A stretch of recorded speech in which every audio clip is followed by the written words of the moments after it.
Good morning 7th class. हम लोग civics में फर्स्ट चैप्टर पढ़ रहे थे डेमोक्रेसी। उसमें आज हम लोग पढ़ेंगे केस स्टडी इंडियन डेमोक्रेसी यानी भारतीय जो लोकतंत्र है उसके बारे में हम विचार करेंगे। शुरू करते हैं हम लोग। Indian political system has adhered to the parliamentary form of democracy. Bharat का जो राजनीतिक सिस्टम है, राजनीतिक तंत्र है, वो किससे जुड़ा हुआ है? संसदात्मक सरकार से, संसदात्मक लोकतंत्र से जुड़ा हुआ है। यानी हमारी सरकार कैसी है? पार्लियामेंट्री फॉर्म ऑफ डेमोक्रेसी है। ऐसा लोकतंत्र जिसमें संसद होती है।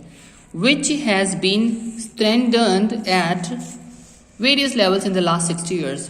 और इस जो डेमोक्रेसी है पार्लियामेंट्री की, संसद इसमें लोकसभा राज्यसभा होती है और राष्ट्रपति होता है, उसको स्ट्रेंथन किया गया है, मजबूत किया गया है। कब? पिछले 60 सालों के अंदर, 60 ईयर्स में। Indian political system is a dynamic political system. Bharat का जो राजनीतिक तंत्र है बहुत ही बदलने वाला, कंटिन्यू चेंज होने वाला पॉलिटिकल सिस्टम है। Generating new patterns and tendencies in its functioning, जो अपने नए नए पैटर्न और टेंडेंसी यानी अपनी नई नई इच्छाएं, नए नए विचार इसके अंदर जनरेट करता रहता है। किसमें? अपने कार्यों के दौरान ये पता चलता है, फंक्शनिंग में दिखता रहता है। India is a democratic state. Bharat एक कैसा देश है? लोकतांत्रिक देश है। It means that the power of the government rest, इसका मतलब ये कि सरकार की जो शक्ति होती है वो किस में रहती है?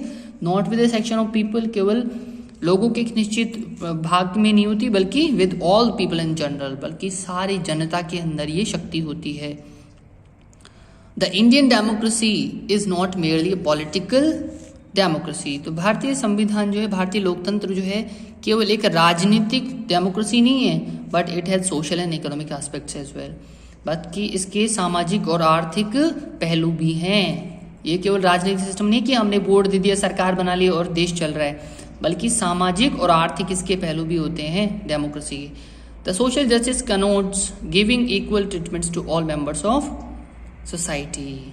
जो सोशल सिस्टम होता है, सोशल जस्टिस यानी सामाजिक न्याय होता है, ये हर प्रकार के ऑल मेंबर्स ऑफ सोसाइटी, समाज के जितने भी सदस्य हैं उनको बराबर व्यवहार करता है उनसे, विदाउट एनी सोशल डिस्टिंक्शन, बिना किसी सामाजिक विशेषता के, किसी को विशेषाधिकार दिए बिना, as to caste, creed, religion और सेक्स। जिस तरह के मतलब जैसे जाति है, नस्ल है, धर्म है और उसका जेंडर है, सेक्स है, इसको ध्यान दिए बिना वो निष्पक्ष रूप से काम करता है social justice.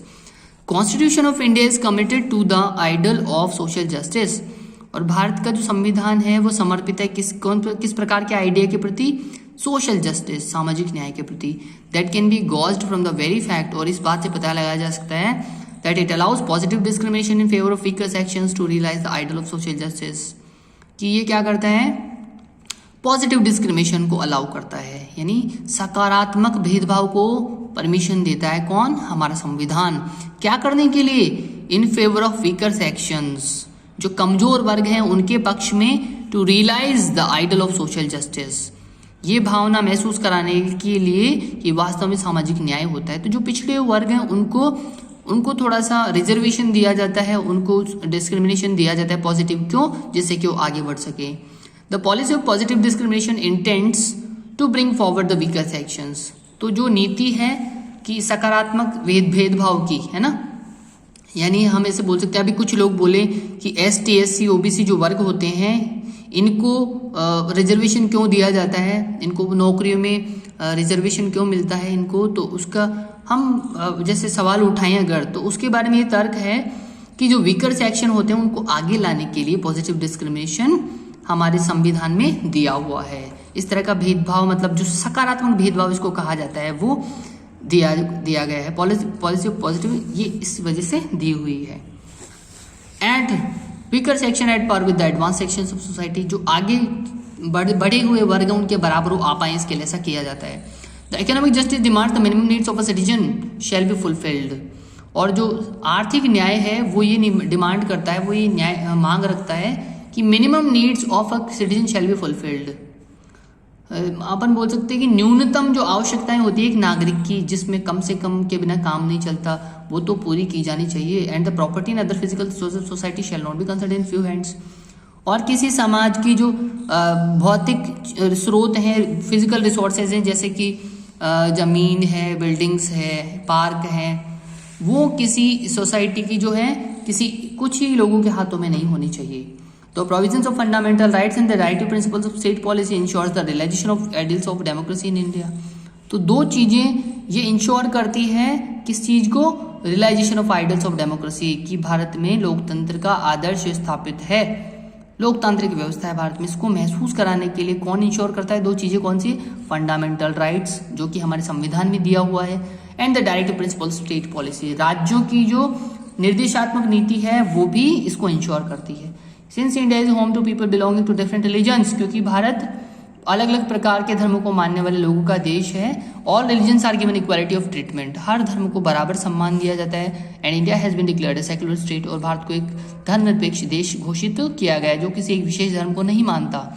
The Indian concept of secularism is distinct in itself, Bharat में धर्मनिरपेक्षता का अर्थ बिल्कुल विशेष है। It means equality of all religions और सर्वधर्म समभाव, यहाँ पर सभी धर्मों को समान माना जाता है, जिसका मतलब सभी धर्मों को समभाव से देखा जाता है। Every citizen enjoys the right to freedom of religion, any person can propagate an religion. हर नागरिक किसको एंजॉय करता है, कौन सी किसका आनंद उठाता है? Right to freedom of religion, धार्मिक स्वतंत्रता के अधिकार का आनंद उठाता है।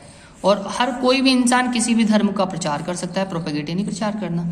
Indian constitution also ensures for every citizen the freedom of thought, expression, belief, faith and worship. तो ये हम अगली क्लास में पढ़ेंगे। आज हमने क्या पढ़ा कि जो हमारा संविधान है, हमारा लोकतंत्र है, वो कैसा है, इंडियन डेमोक्रेसी जो है लोकतंत्र हमारा वो कैसा है। मैंने अलाइंस अंडरलाइन कर दी है, वीडियो को पॉज करके आप उसको कॉपी में लिखेंगे और उसको लर्न करेंगे। बाकी मिलते हैं अगली क्लास में।